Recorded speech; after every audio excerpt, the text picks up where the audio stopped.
teman-teman, balik lagi, jenis utang itu lumayan cukup banyak ya. Kalau kita bagi berdasarkan pembayarannya, ada utang yang multi payment seperti cicilan rumah. Jadi artinya kita beli sekali, habis itu dicicil berkali-kali bahkan sampai 15 atau 20 tahun. Atau ada juga cicilan pendek seperti misalnya kita beli handphone cicilan 12 bulan seperti itu. Ada juga yang single payment. Contohnya misalnya kita pakai kartu kredit habis itu langsung dilunasi sekaligus secara utuh seperti itu. Nah, single payment juga contohnya kalau kita beli berutang di Pegadaian. Jadi kalau teman-teman utang di Pegadaian itu utang dengan jangka waktu 4 bulan yang di mana 4 bulan tersebut harus dikembalikan secara utuh seperti itu.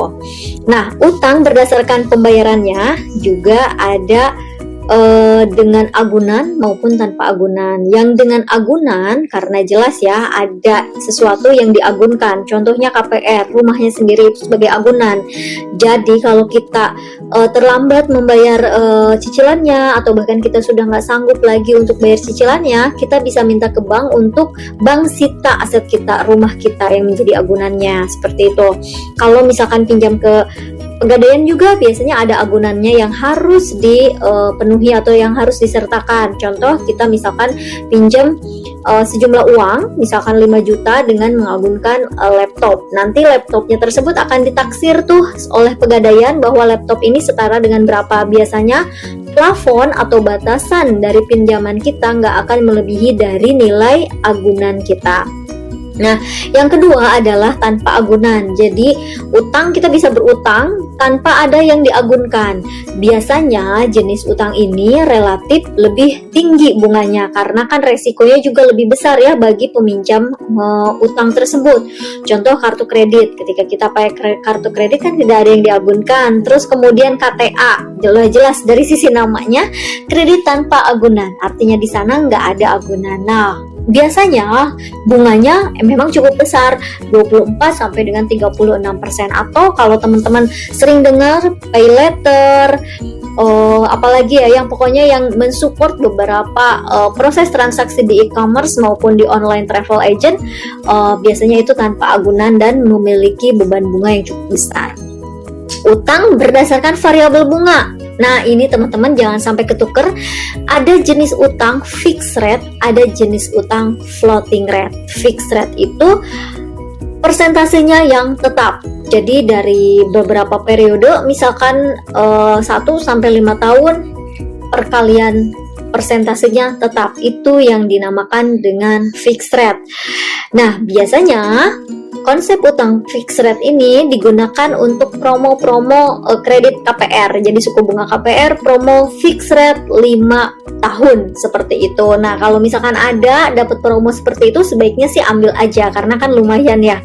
Karena setelah itu biasanya bunga yang berlaku itu berupa floating rate di mana suku bunganya akan sangat berbeda tergantung dari bunga harian yang berlaku di bank tersebut. Jadi di suatu bank itu akan ada tim treasury yang akan menghitung berapa suku bunga yang berlaku saat itu.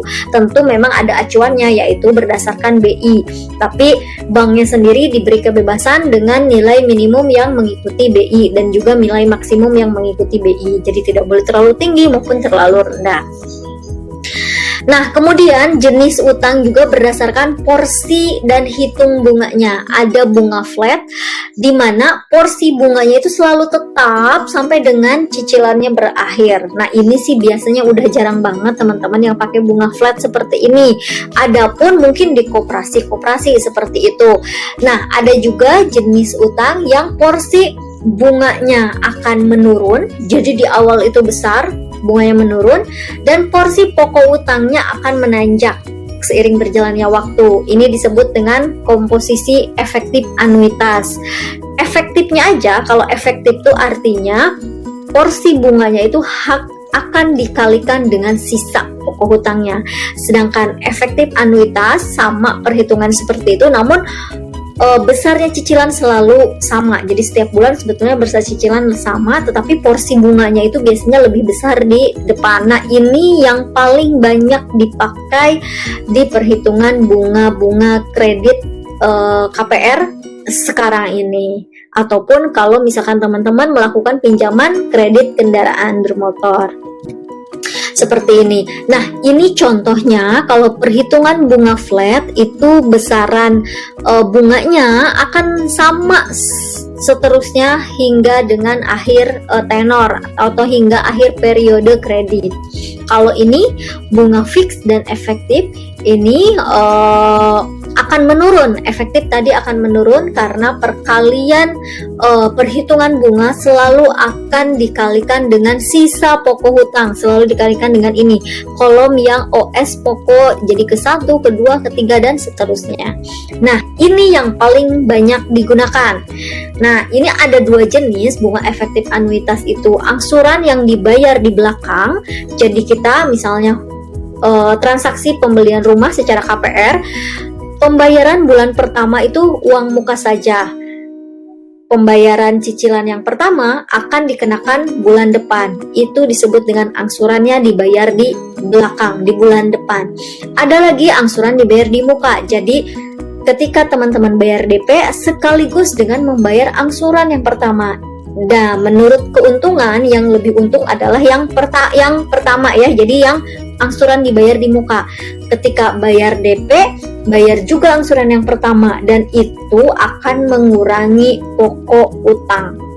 Jadi cicilan yang pertama 100% untuk pokok utang. Ini sangat menguntungkan kita. Artinya di cicilan pertama itu kita nggak bayar bunga sama sekali. Jadi langsung untuk mengurangi pokok utang. Nah, metode pelunasan utang itu ada dua jenis. Kita akan bahas di video selanjutnya.